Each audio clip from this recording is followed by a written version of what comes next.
नवरात्र शुरू होते ही मध्य प्रदेश में सियासी हलचल तेज हो गई है। मुख्यमंत्री आवास पर हुई बड़ी बैठक से मंत्रिमंडल विस्तार की अटकलें तेज हो गई है। इधर मंत्रिमंडल विस्तार को लेकर सियासी बयानबाजी के साथ ही वार पलटवार का सिलसिला शुरू हो गया है।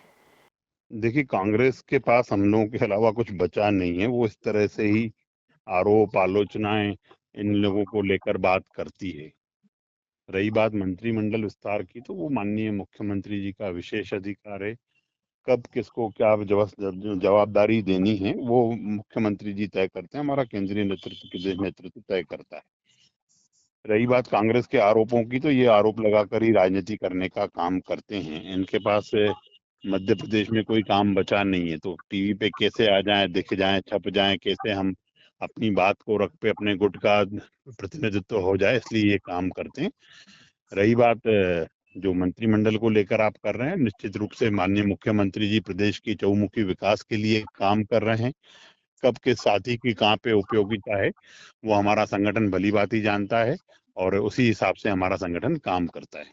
देखिए, कांग्रेस के लोग, राहुल गांधी की पार्टी के नेता हैं, वो मुंह की जमा खर्ची पूरी करते हैं। जो भी आरोप लगाते हैं, जोर जोर से बोलते हैं, चिल्ला चिल्ला कर बोलते हैं। जो उनका झूठ है वो सच प्रतीत हो तब तक वो बोलते रहते हैं। पर इसके विपरीत हम सतत काम करने वाला दल है। 24x7 365 दिन 5 साल जनता के बीच में रहने वाला दल है। इसीलिए जनता हमको 21 सालों से आशीर्वाद दे रही है कि हम जनता के हितों के काम करते हैं। उनके दुख में, उनके दर्द में, उनकी तकलीफ में, उनके कष्ट में जब खड़े रहते हैं, तब जाके जनता आशीर्वाद देती है। वरना जनता घर बिठा देती है, जिस तरह से कांग्रेस को जनता ने घर बिठाया हुआ है।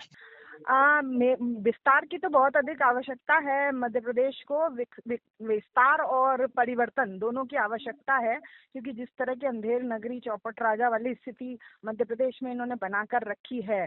मुख्यमंत्री ने अपने पास जो जो विभाग रखे हुए हैं उनमें स्थिति क्या है आप देख लीजिए। इंदौर की हालत, जो मध्य मुख्यमंत्री का प्रभार क्षेत्र है, वहाँ पर लगातार चीजें ऐसी हो रही हैं। आज भोपाल का इंसिडेंट देख लीजिए कि आईजी कमिश्नर के हाथ से अपराधी मोबाइल छीन के ले गए। अगर वो लोग सुरक्षित नहीं है तो बाकी जनता की तो क्या स्थिति गई है। लेकिन डर वही लगता है कि सभी उस कुएं में सारे मेंढक वैसे ही हैं, तो जो विस्तार होगा वो भी वैसे ही आएंगे, नए कांड देखने को मिलेंगे।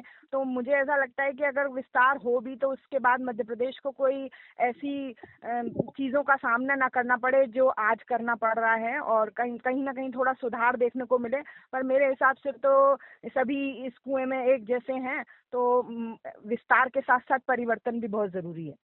इंदौर को अगर कोई मौका मिलता है और उससे इंदौर का फायदा होता है। अभी तो जितने 9 विधायक, एक सांसद, महापौर, सभी बिल्कुल शून्य स्थिति पे हैं। मध्य प्रदेश का जो सिरमौर इंदौर है, उसको आज की न्यूज की हेडलाइंस थी कि लड़कियां जो गुम हुई हैं उसमें भी इंदौर नंबर 1 पर है।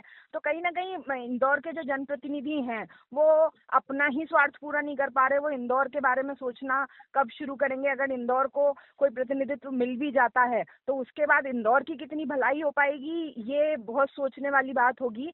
क्योंकि इंदौर के जनप्रतिनिधि बाकी और चीजों के अलावा, इंदौर के अलावा बाकी सभी चीजों के ऊपर ध्यान देते हैं, और कोई इंदौर की आवाज उठाने के लिए तैयार नहीं है।